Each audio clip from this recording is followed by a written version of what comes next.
Y vamos a acabar ya este tema analizando la cuestión de las licencias. Y la primera pregunta que seguramente os estaréis haciendo es ¿cómo os puede ayudar o en qué os afecta a vosotros, a vosotras como futuros profesores de educación infantil? ¿Realmente es necesario? Bueno, por un lado, es importante para que no cometáis actos ilegales. Pensad que el hecho de modificar una fotografía que tiene derechos de autor o un contenido, una presentación que tenga derechos de autor, eso es ilegal. Al igual que quizá imprimir esa fotografía o esa imagen que os podáis encontrar. Por lo tanto, es importante conocer qué se puede hacer con cada licencia para escoger cuáles son adecuadas para según qué momento. Para ello nos va a venir muy bien conocer el concepto de las licencias Creative Commons que veremos más adelante. Y por otro lado también, porque muchas veces nosotros como docentes lo que queremos es que ese trabajo que estamos realizando quizá lo pueda reutilizar otro docente. Y si yo no sé bien el tipo de licencia que estoy utilizando en mi trabajo, seguramente la persona que esté al otro lado y llegue a nuestros recursos, a esos documentos que hemos creado, no sabrá qué puede hacer. Por lo tanto, eso es muy importante y eso es lo que vamos a trabajar. Pero vamos a empezar desde el principio. ¿Qué es esto de la propiedad intelectual? Bueno, pues esto realmente es eso que nosotros tenemos en la mente, que creamos, ¿no?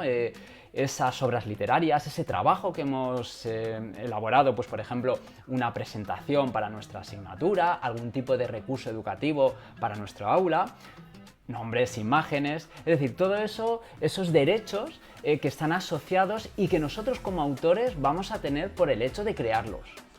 Luego están los derechos de autor, que vendría a ser todo ese sistema legal que regula nuestros derechos. En principio, nosotros siempre tendremos esa autoría, pero nosotros lo que sí que podemos hacer de alguna manera podría ser ceder esos derechos o esa explotación de esos derechos en beneficio, por ejemplo, a una empresa, pues por ejemplo a una editorial, y quizá nosotros no ganar dinero porque les hemos cedido los derechos a la editorial o no ganar todo el dinero correspondiente a esa obra. Eso ya dependería. Y luego, bueno, la propiedad industrial se refiere más a protección de marcas, patentes, algún tipo de modelo de utilidad, a diseños, pero nosotros nos vamos a centrar en las dos primeras. Una pregunta que os voy a plantear, aunque ya he puesto aquí la respuesta, pero es, ¿creéis que se puede utilizar todo lo que encontramos en Internet? Esto hay mucha gente que realmente no conoce bien la respuesta. Otra pregunta ¿es mío lo que encuentro por Internet o si está en Internet? ¿Puedo descargarme cualquier contenido y modificarlo? ¿Puedo subir a mi blog cualquier contenido que encuentro en Google, aunque mi blog quizá tenga una intención educativa y esté en abierto? Bueno, la respuesta a todas estas preguntas, la veis claramente aquí, es no. Y eso es muy importante y os lo digo en serio. En mi vida profesional me he encontrado con muchísimos docentes que desconocen qué pueden hacer con lo que encuentran en Internet y de hecho dan por hecho que todo lo que encuentran pueden hacer lo que quieran porque son docentes. Pues no podemos. Entonces, eso es muy importante. Por lo tanto, cuando nosotros hacemos una búsqueda, y en esto nos vamos a centrar bastante en este tema, es importante que si encontramos algo interesante, pues por ejemplo una presentación, un vídeo, un post, pues pueden darse diferentes circunstancias. La primera es que el contenido no muestre ningún tipo de licencia. Eso nos pasa muchas veces. No pone ni siquiera esa C de copyright, no sabemos.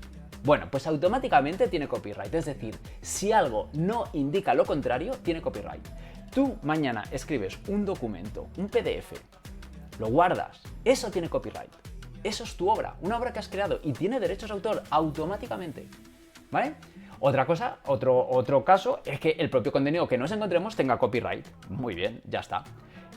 Otro caso es que el contenido tenga un copyright, pero en algún sitio indique cómo se puede utilizar. Es decir, por ejemplo, ponga excepciones. Eso pasa muchas veces. En documentación que encontramos en la web tiene copyright, pero la autora, el autor ha puesto un pequeño párrafo donde ha indicado que tú puedes, que por ejemplo, para finalidades educativas puedes utilizar esos contenidos o puedes editarlos. O o puedes utilizarlo para lo que quieras, pero no puedes editarlo. Es decir, si tiene copyright, pero los autores indican algo, pues puedes hacer lo que indiquen los autores.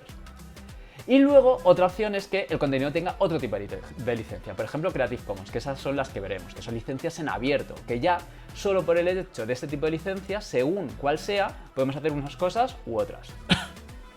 Es importante que en cualquiera de los dos primeros casos sepáis que realmente con ese contenido no podemos hacer nada, es decir, solo podemos leerlo, ¿vale? Salvo, ya digo, que indique lo contrario. No podemos ni descargarlo, porque al final estamos haciendo una reproducción si yo descargo ese contenido en mi ordenador. No podría moverlo de un disco duro a otro. Tengo que dejarlo en la web en la que está, ¿vale? Es verdad que realmente en algunos casos nadie se va a dar cuenta, pero vamos a intentar hacer las cosas bien. Por supuesto, nunca subirlo a un aula virtual si no tengo derechos, o a un repositorio personal, a mi blog, por ejemplo, jamás. Otra cosa es que copiemos el enlace, es decir, referenciemos a dónde o en qué ubicación estaba ese documento, ese contenido, ¿vale? Igual que con YouTube, por ejemplo. Yo en YouTube puedo ver un vídeo, pero no puedo coger ese vídeo y reproducirlo en mi aula, ¿vale? Ojo con esas cosas. No puedo descargármelo. Bueno, técnicamente seguro que puedo porque hay alguna aplicación que me permite descargarlo. Pero moralmente y legalmente no puedo, ¿vale? Salvo que se permita. Es decir, si en YouTube aparece la opción de poder descargar, sí, pero no con herramientas de terceros, ¿vale? Pero lo mismo con lo de reproducir, ojo con eso.